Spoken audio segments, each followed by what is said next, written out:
Assalamualaikum warahmatullahi wabarakatuh. Waalaikumsalam warahmatullahi wabarakatuh. Alhamdulillahilladzi arsala rasulahu bil huda wa dinil haq liyudhhirahu 'ala dini kullihi wa kafa billahi shahida. Asyhadu an la ilaha illallah wahdahu la syarika lah wa asyhadu anna Muhammadan abduhu wa la nabiyya wa la rasula ba'dahu. Allahumma salli wa sallim wa barik ala Muhammad wa ala ali Muhammad. Amma ba'du. Bapak-bapak, ibu-ibu, jamaah salat subuh Masjid Baitur yang berbahagia. Puji syukur kepada Allah Subhanahu wa taala atas beribu-ribu kenikmatan yang diberikan pada kita semua, terutama nikmat iman dan Islam, nikmat sehat dan sempat, sehingga kita berkesempatan untuk dapat bersolat berjamaah di Masjid Baitur pada subuh hari ini. Salawat serta salam semoga tetap tercurahkan kepada junjungan kita Nabi Agung Muhammad Sallallahu Alaihi Wasallam, serta seluruh keluarga, para sahabat, dan para kita para pengikutnya. Mudah-mudahan telah mendapatkan syafaat beliau di hari kiamat. Amin. Bapak Ibu sekalian,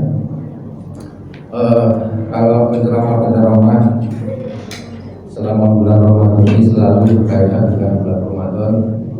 Untuk kali ini yang kedua kalinya. Kalau tahun kemarin saya berceramah ya, memberi kajian untuk masalah sholat dan gerakannya, maka pada kali ini saya juga masih tentang sholat, yaitu tentang sholat tatawuf. Sholat tatawuf.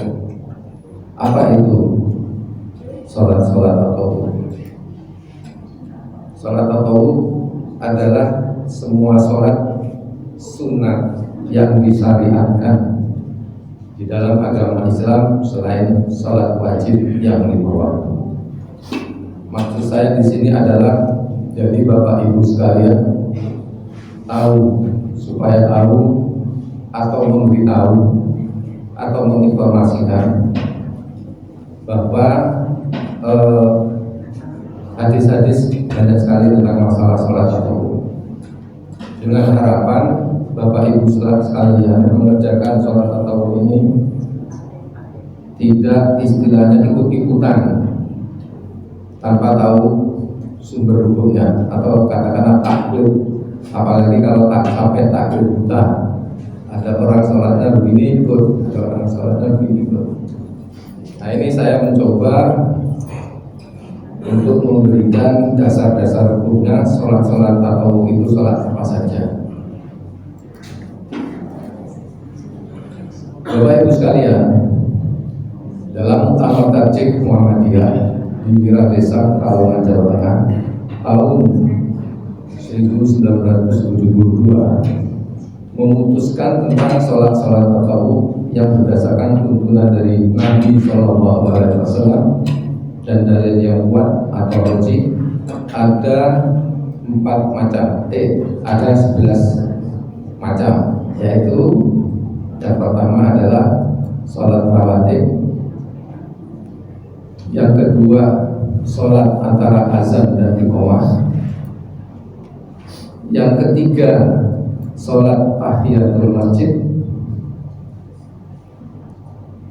yang keempat sholat sesudah wudu, yang kelima sholat tahajud, sholat malam, yang keenam sholat duha, yang ketujuh sholat akan bepergian atau safar, mau umroh mau haji disilakan untuk sholat sebelum berangkat untuk sholat safar. Yang kedelapan sholat istikharah, memohon petunjuk apabila ragu dalam memilih sesuatu. Sholat 2 Id, yaitu Idul Fitri dan Adha.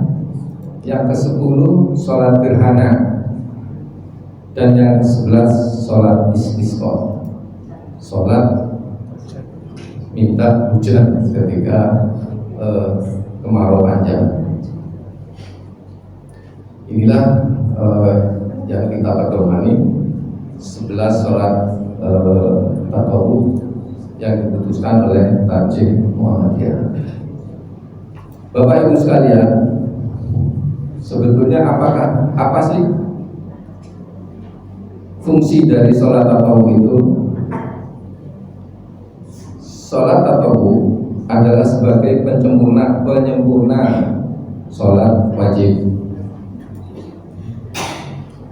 Dari Tamim Al-Dari bahwa Rasulullah SAW bersabda, perbuatan yang pertama kali dihisab pada hari kiamat adalah tentang sholatnya. Jika telah ia kerjakan dengan sempurna, dicatat baginya sempurna. Jika ia tidak mengerjakan dengan sempurna, maka Allah akan berkata kepada malaikat, periksalah apa yang engkau dapat perbuatan tatawuf bagi hambaku untuk kamu lengkapkan dengan sholat farduna yang hilang atau tidak sempurna. Demikian juga tentang zakat, lalu diperhitungkan sebagai perbuatan semacam itu. Hadis riwayat Abu Daud, Ibnu Majah, Ahmad, Ibnu Hanbal, Sahih. Jadi sholat tatawuf ringkasnya adalah sebagai penyempurna sholat wajib kita apabila sholat kita belum sempurna. Kita menginjak kepada yang pertama, yaitu sholat rawatib. Nanti pembahasan ini cuma nggak semuanya kan, nggak cukup waktunya. Sholat rawatib saja dulu. Bapak Ibu sekalian, sholat rawatib adalah sholat sunnah yang dilakukan sebelum atau sesudah sholat fardu wajib atau wajib yang 5 waktu. Sholat sunnah yang dilakukan sebelum sholat fardu disebut qobliyah, sholat qobliyah. Kemudian sholat sunnah yang dilakukan sesudah sholat fardu disebut ba'diyah, sholat ba'diyah. Ba'diyah duhur, maka qobliyah subuh dan lain sebagainya. Kemudian seorang muslim yang sholat tatawuf 12 rakaat setiap hari, ini janji Allah, akan dibangunkan Allah rumah di surga. Sebagaimana hadis An-Ummiyah Habibata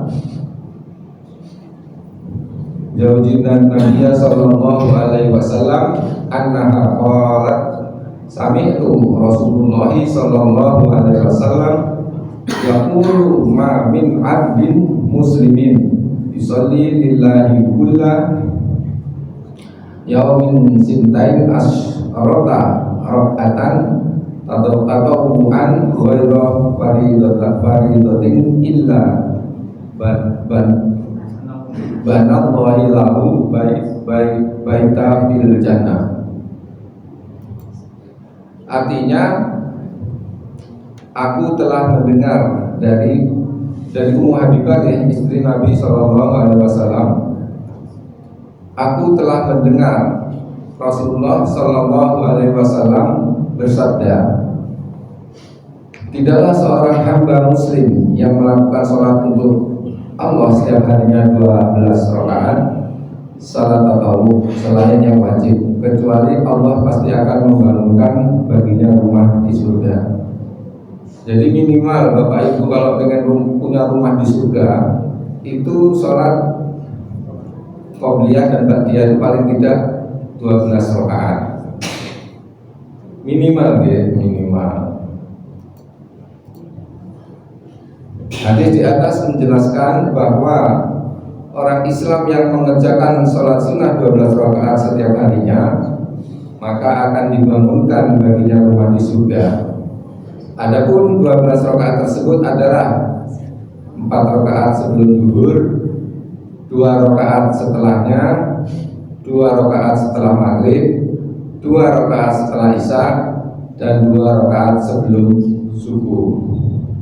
Ini dasarnya dasar dari sholat-sholat rawatib kita yang kita kerjakan sehari-hari. Dan dia tahu maknanya. Sebagaimana dijelaskan hadis berikut ini. An Ummi Habibata qalat qala Rasulullah sallallahu alaihi wasallam man shalla fi yaumin wa lailatin sintain asrata rakaatan bina lahu bainatun fil jannah arba'an qala duhri wa raka'ataini ba'daha wa raka'ataini ba'dal maghrib wa raka'ataini ba'dal isya wa raka'ataini qabla sholatul fajr. Sama artinya dengan tadi. Kita awali dengan sholat fajar nih. Pertama kita sholat fajar dulu. Yang pertama di awal setiap hari kita diawali dengan bangun tidur, mau sholat subuh, sholat fajar atau qobliyah subuh. Sholat fajar adalah sholat 2 rakaat yang dilakukan sebelum sholat subuh setelah fajar menyingsing atau setelah adzan. Sholat fajar ini yang tidak pernah ditinggalkan oleh Rasulullah SAW. Ma'an Aisyata anna Nabiya sallallahu alaihi wasallam ala sayin minal nawafila asada mu'ahadatan ala raka'ataini qabla subhi. Artinya dari Aisyah bahwa Nabi sallallahu alaihi wasallam tidaklah mengerjakan sholat sunnah sebelum beliau mengerjakan 2 rakaat. Tidaklah mengerjakan sholat sunat setekun beliau mengerjakan 2 rakaat sebelum sholat subuh. Hadis riwayat Bukhari, Muslim, Abu Dawud, Sahih. Sholat subuh yang kita kerjakan, sholat subuh ini dianjurkan di rumah. Maksudnya sholat qobliyah subuh ini bagi yang rumahnya dekat. Kalau misalnya rumahnya jauh ya, kalau sholat dulu di rumah mungkin nggak nyambung nih, kata orang Jawa, nggak nyambung waktunya. Saya kadang-kadang memang sebelum ke masjid tapi sudah mendengar adzan, saya langsungkan lalu sholat subuh 2 rakaat di rumah sebelum subuh. Sholat fajarnya di rumah. Jadi di masjid nanti tinggal sholat tahiyatul masjid.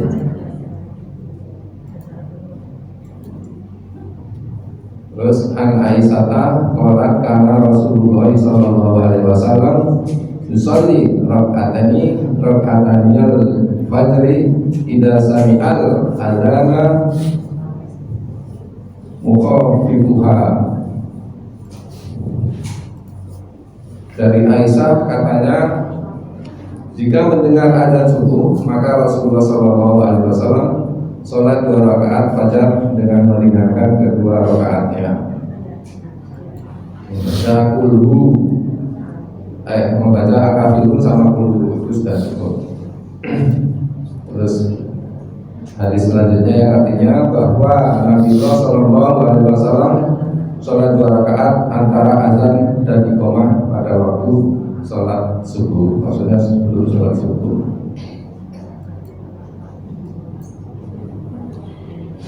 Nah, apabila sebelum subuh berhalangan mengerjakan sholat sunnah, boleh dilakukan setelah sholat subuh, tapi jangan tiap hari. Hadis yang diriwayatkan oleh Ibnu Majah dan Abu Daud yang sahih, yang artinya Qais bin Amru berkata, Nabi Shallallahu Alaihi Wasallam melihat seorang laki-laki sholat 2 rakaat sebelum subuh, rakaat setelah subuh. Maka Nabi Shallallahu Alaihi Wasallam pun bertanya kepadanya, apakah ada sholat subuh sebelum dikerjakan 2 kali?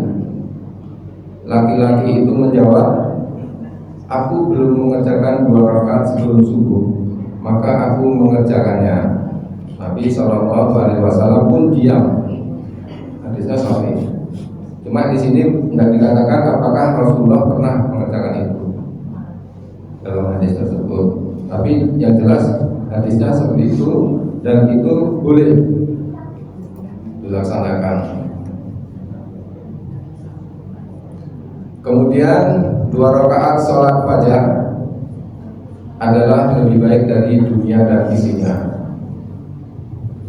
An Aisyah anin Nabiyya sallallahu alaihi wasallam qala raka'atul fajri khairun minal dunya wa ma fiha. Artinya dari Aisyah dari Nabi sallallahu alaihi wasallam, beliau bersabda 2 rakaat fajar lebih baik daripada dunia dan seisinya. Lalu apa maksud lebih baik dari dunia dan seisinya? Makna 2 rakaat salat fajar lebih baik dari dunia dan seisinya menurut Ustadz Adi Hidayat yang menafsirkan hidupnya mudah, ada yang menafsirkan pahala yang besar kelak di akhirat, kemudahan dalam hidup, kenyamanan dalam hidup.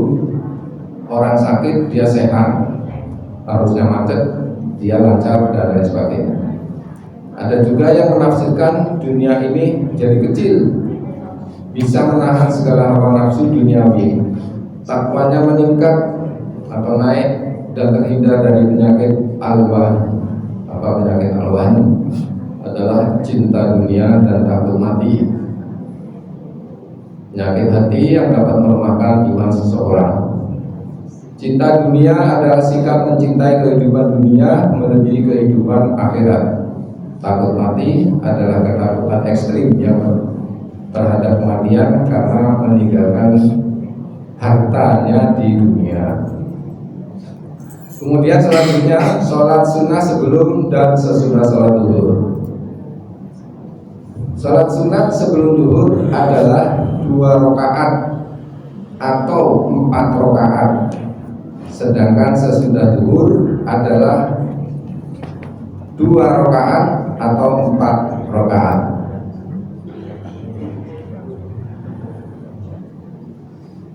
Tapi itu min Nabiyya sallallahu alaihi wasallam asra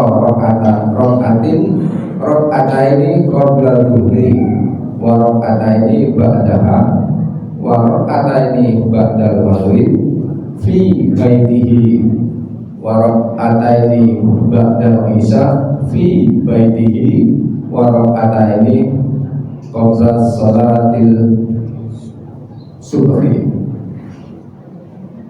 Artinya aku menghafal, ini dari Umar ya, Ibnu Umar. Aku menghafal dari Nabi sallallahu alaihi wasallam 10 rakaat sunnah rawatib, yaitu 2 rakaat sebelum duhur, 2 rakaat sesudah duhur, 2 rakaat sesudah maghrib yang dikerjakan di rumah, 2 rakaat sesudah isya yang dikerjakan di rumah, dan 2 rakaat sebelum subuh. Hadis riwayat Bukhari sahih. Orang yang mengerjakan salat 4 rakaat sebelum salat duhur, kemudian 4 rakaat lagi setelah salat duhur, Allah mengharapkan baginya api neraka.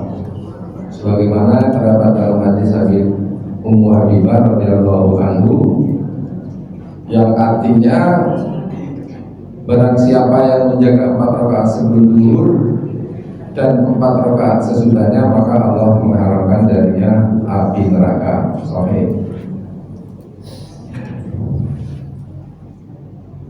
Sholat 4 rakaat sebelum sholat asar, 2 rakaat salam, 2 rakaat salam. Ada ya hadis ini, tapi kualitasnya kita nggak tahu hadis apa. Dari Ali, dia berkata Nabi Shallallahu Alaihi Wasallam melaksanakan sholat 4 rakaat sebelum asar, dan beliau memisahkan antara 4 rakaat tersebut dengan mengucapkan salam kepada malaikat muqarrabin, orang-orang muslim dan mukmin yang mengikutinya. Hadis riwayat Tirmidzi. Hadis ini hasan menurut Nasiruddin Al-Albani. Jadi ada salat apa namanya? Ya, qabla asar ada 4 rakaat Hadis di atas lebih kuat dibanding hadis yang menyatakan bahwa Nabi Shallallahu Alaihi Wasallam sholat sebelum asar 2 rakaat berikut ini. Man Ali radhiyallahu anhu anna Nabiya Shallallahu Alaihi Wasallam kana yusolli qabla al-asri raka'atain. Dari Ali radhiyallahu anhu bahwa Nabi Shallallahu Alaihi Wasallam biasa mengerjakan sholat sebelum asar 2 rakaat. Nah di sini kualitasnya dipertentangkan. Muhammad Abdullah Al-Khatib Al-Tibrizi menyatakan bahwa sanad hadis ini hasan. Meskipun sanadnya hasan menurut Nasiruddin Al-Albani, tetapi hadisnya sahih, mengandung kejanggalan karena bertentangan dengan hadis lain yang lebih kuat. Adapun hadis yang mahfudz, terjaga dan selamat adalah hadis riwayat Tirmidzi di atas. Maksudnya lebih yang 4 rakaat adalah lebih kuat. Ini semua diambil dari sumber HPT dan Suara Muhammadiyah nih. Sholat 2 rakaat sebelum maghrib bagi yang menginginkan.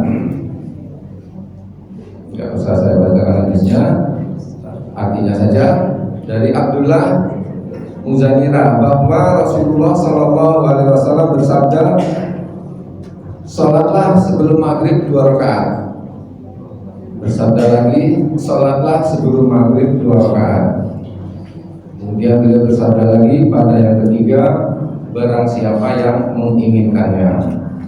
Khawatir orang-orang yang akan menganggapnya sebagai kewajiban. Hadis Bukhari, Abu Daud dan Ahmad Sahih.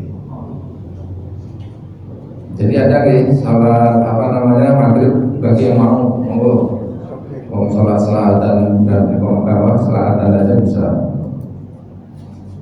Dari Muhtar bin Fulful, ia berkata, saya bertanya kepada Anas bin Malik mengenai sholat tatawwu sesudah sholat asar. Maka ia menjawab, dulu Umar memukul tangan seseorang karena sholat sesudah asar. Dan pada masa Rasulullah SAW kami biasa menunaikan 2 rakaat setelah terbenamnya matahari dan sebelum sholat maghrib. Saya bertanya kepadanya, apakah Rasulullah SAW melakukannya?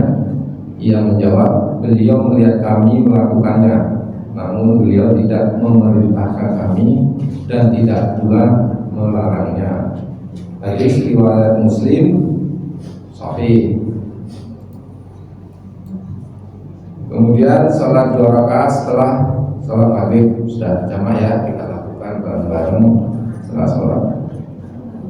Ya sekali waktu sholat di rumah pulang masalah ada supaya rumah kita yang dikatakan dalam hadis supaya tidak menjadikan kuburan rumah kita. Ibnu Umar radhiyallahu berkata, aku pernah sholat bersama Rasulullah sebelum tidur 2 rakaat, setelah 2 rakaat, setelahnya 2 rakaat, sesudah maghrib 2 rakaat, setelah isya 2 rakaat, dan sesudah Jumat 2 rakaat. Adapun pada maghrib, isya dan Jumat aku kerjakan bersama Nabi Shallallahu Alaihi Wasallam di rumahnya. Hadis Bukhari dan Muslim. Salat 2 rakaat setelah isya sama hadisnya ini tadi, yang artinya sama. Sesudah maghrib, setelah isya 2 rakaat. Hadisnya ini sama. Kemudian sekarang khusus pada hari Jumat, sholat tatawwu pada hari Jumat. Khusus pada hari Jumat, sholat tatawwu sebelum sholat Jumat sebanyak yang kau suka, sampai imam datang naik mimbar, dan 2 rakaat atau 4 rakaat sesudah sholat Jumat. Kalau kita kan kadang-kadang banyak yang ngaji gitu, kalau Jumat itu harusnya dihabiskan sampai imam datang masuk ke mimbar itu ya sholat, karena perintahnya di situ. Kalau ngaji itu bisa dikerjakan di lain sholat Jumat, di waktu-waktu yang lain di rumah diutamakan, nggak ada hadisnya diutamakan di rumah, tapi kalau melihat hadis yang mengatakan bahwa janganlah rumahmu mau jadikan kuburan, sebaiknya banyak ngaji yang di rumah.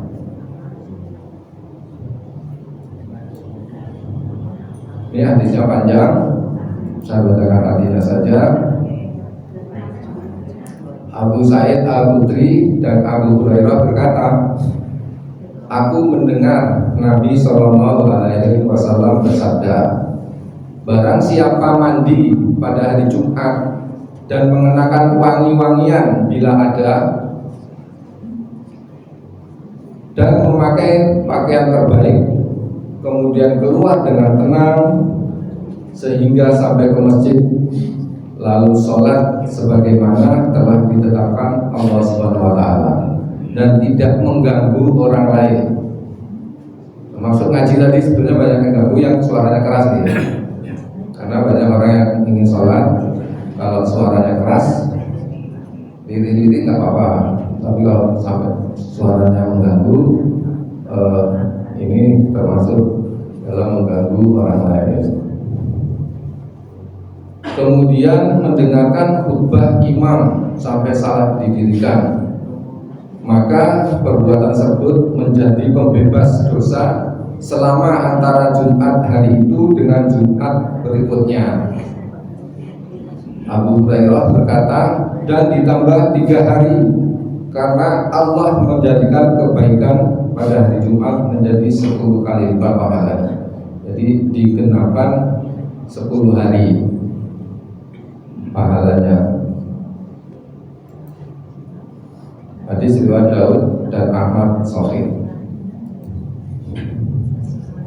Menurut penulis syarah Ainul Ma'bud, pengertian summa shola ma katabahu kataballahu lahu adalah sholat sebanyak-banyaknya yang dia inginkan sampai imam naik mimbar. Jadi yang paling utama ketika, karena Jumat itu adalah hari raya kita ya, hari raya umat Islam sekali. Di sini diperintahkan sholatlah sebanyak-banyaknya. Ada satu cerita, saya waktu umroh kemarin satu kamar, pas itu juga hari Jumat. Ya, melihat saya sholat terus-menerus di halaman, karena kalau di mana di masjid, saya nggak kebagian di Masjid Haram, tapi di Masjid Nabawi, karena Jumatnya di Masjid Nabawi. Di halaman masjid itu Serambi, Pak Edi datang terus langsung sholat sampai nggak capek om. Nah, ternyata dia belum tahu ada hadis ini, yang suruh ketika sudah sampai masjid sholat sebanyak-banyaknya semampunya ketika sebelum imam naik mimbar. Nah, beliau ternyata baru tahu hadis ini. Ini adalah sebagai tambahan ilmu untuk beliau, dan beliau mengucapkan terima kasih karena baru tahu masalah ini. Jadi tadi lebih baik mengerjakan sholat kalau kita mampu ya, daripada bukannya tidak boleh baca Al-Quran asal tidak mengganggu, sebagaimana hadis ini, asal tidak mengganggu jamaah yang lain. Kalau ngaji bisa di lain setelah hari Jumat atau setelah sholat fardu dan sebagaimana yang kita kerjakan selama ini. Pemahaman ini sejalan dengan hadis riwayat Imam Muslim berikut ini. Dari Abu Hurairah dari Nabi SAW, beliau bersabda, barang siapa yang mandi kemudian mendatangi Jumat lalu sholat sebanyak kemampuannya dan diam mendengarkan khutbah hingga selesai, kemudian ia lanjutkan dengan sholat bersama imam, maka ia akan diampuni dosa-dosa yang dilakukannya antara hari itu dan hari Jumat yang lain, dan bahkan hingga lebih 3 hari. Hadis riwayat Imam Muslim Sahih. Pemahaman hadis tersebut di atas sejalan dengan praktek yang dilakukan oleh Abdullah bin Ibnu Umar. Ia biasanya memperbanyak sholat sunnah sebelum Jumat, dan hal tersebut ia nyatakan sebagai praktek Nabi SAW, sebagaimana dapat dipahami dalam hadis sebagai berikut. Hadisnya, Nabi berkata kepada Ibnu Umar memanjangkan memperbanyak sholat sebelum Jumat dan mengerjakan sholat sesudahnya 2 rakaat di rumahnya. Ibnu Umar mengatakan bahwa Rasulullah SAW melakukannya seperti itu. Hadis riwayat Abu Daud, Baihaqi, mana Mas Baihaqi? Ada. Dan Ibnu Hibban Sahih. Nabi SAW juga memerintahkan untuk mengerjakan sholat sunnah sesudah Jumat sebanyak 4 rakaat. An Abi Hurairah qala Rasulullah sallallahu alaihi wasallam, idza shalla ahadukumul jumu'ata falyusalli ba'daha arba'an.